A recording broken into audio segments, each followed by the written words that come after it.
Hello বন্ধুরা, সকলে কেমন আছো? আশা করি সবাই ভালো আছো।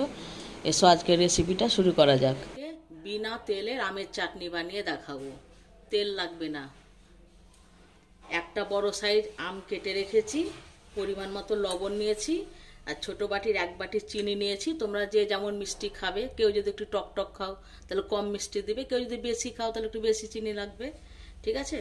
আর এক চামচ মানে 1 টেবিল চামচ আমি সর্ষে বাটা রেখেছি, আর একটা কাঁচা লঙ্কা বাটা নিয়েছি, আর অল্প পরিমাণে নুন দিয়েছি যেহেতু সর্ষেটা তেতো হবে বলে, ঠিক আছে। এগুলোই হচ্ছে আজকে আমের চাটনির রেসিপি বন্ধু, আর কোনো কিচ্ছু লাগছে না। তো চলো আমের চাটনি আজকে তোমাদেরকে রান্না করে দেখাই। আমটা সেদ্ধ করতে চাপিয়ে দিয়েছি প্রেসার কুকারে, 2টো সিটি দিয়েই আমগুলোকে এবার নামিয়ে নেব। প্রেসার কুকারে 2টো সিটি পড়ে গেছে, মানে আম সেদ্ধ হয়ে গেছে। এবার প্রেসার কুকারটাকে আমি নামিয়ে অন্য জায়গায় রাখছি, আর একটা আমি কড়াই বসিয়ে দিচ্ছি।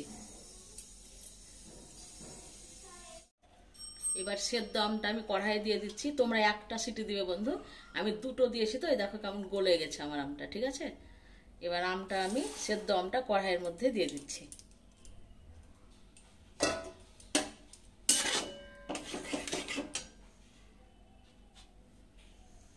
একটা আমি কাঁচা লঙ্কা বেটে রেখেছি, দিয়ে কাঁচা লঙ্কা বাটাটা আমি এর মধ্যে দিয়ে দিচ্ছি, আর সর্ষের মধ্যেও একটা দিয়েছি। এখন একটা কাঁচা লঙ্কা বেটে আমি দিলাম,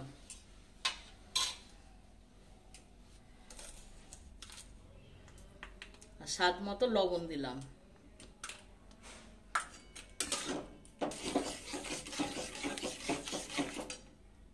এবার চিনিটা দিয়ে দিচ্ছি, দিয়ে এবার এটাকে আমি কষতে থাকবো। এরকম করে আমের চাটনি করে খেয়ে দেখবে, ভাত দিয়ে রুটি দিয়ে খুব সুন্দর লাগবে খেতে। তোমরা বিনা তেলে আমি যেভাবে করলাম ওইভাবে করে দেখবে, আশা করছি তোমাদের ভালো লাগবে। এই রেসিপিটা খুব একটা খারাপ লাগবে না। তোমরা আমার রেসিপিগুলো রান্না করে দেখো। গরমে কষ্ট করে বন্ধু তোমাদের জন্যই আমি রান্নাঘরে আসি। অবশ্যই তোমরা আমার পাশে থেকো, প্লিজ তোমরা আমার পাশে থেকো। দেখো এবার শুকনো হয়ে গেছে অনেকটাই, আর বেশি শুকনো করব না।